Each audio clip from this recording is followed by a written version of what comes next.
បាទនេះឈុតមីក្រូបងប្អូនណាបាទហ្នឹងហើយឈុតមីក្រូឈុតតូចបងប្អូនត្រូវការបាទឈុតវាមាន memory មួយបាទមីក្រូមួយអាំភ្លីមួយបាទនឹងតាគៀបដូចចូល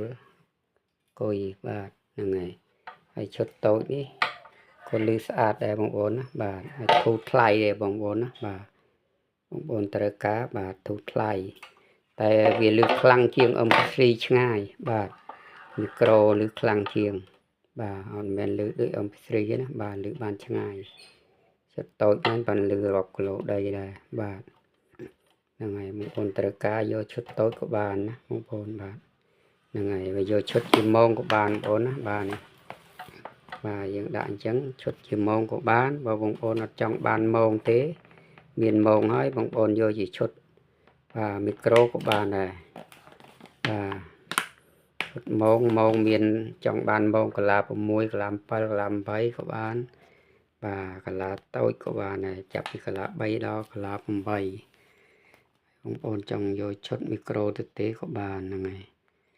បាទហ្នឹងហើយដល់ខែលេងណាបងប្អូនបាទពេញលេងខែនេះបងប្អូនយកទៅលេងសប្បាយបងប្អូនបាទលេងយប់ហ្នឹងហើយ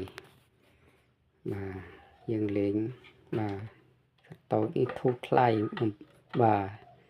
ស្រួលលេងឲ្យធូរថ្លៃបាទយកទៅលេងស្រួលបាទលេងយប់ដប់ដុលតុកងូតបាទកច្រាច់មន់ទឹកធ្លុំបាទមន់ទឹកមន់តោធ្លុំអីហ្នឹងបាទនឹងលេងបានអត់អីបងប្អូនត្រូវការបាទហើយចង់បានម៉ោងល្អក៏មានដែរបងប្អូនណាបាទហ្នឹងហើយយើងចង់យកពីឈុតម៉ោងល្អក៏បានដែរបងប្អូនណាបាទនេះ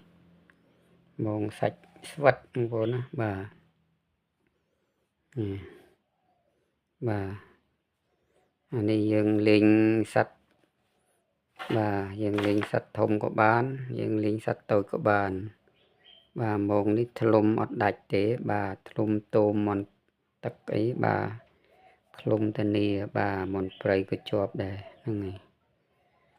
ម៉ោងខ្សែស្វិតបងប្អូនយកជាឈុតម៉ោងអញ្ចឹងក៏បានបាទចង់យកឈុតមីក្រូទៅទេក៏បានបាទហ្នឹងហើយនេះឈុតតូចបាទធូរថ្លៃបងប្អូនយកទៅដាក់ដុបដុលបាទតែមួយយប់រួចខ្លួនណាធូរថ្លៃដែរបងប្អូនណាអត់ថ្លៃទេត្រូវការឆាតមកបងប្អូនណាបាទតែបញ្ចូលស្តុកថ្មីឈុតតូចបងប្អូនមានច្រើនបានខ្ញុំយកមកដាក់ឲ្យមើលតាមមួយឈុតហ្នឹងបងប្អូននេះជាឈុតមីក្រូបងប្អូនបាទ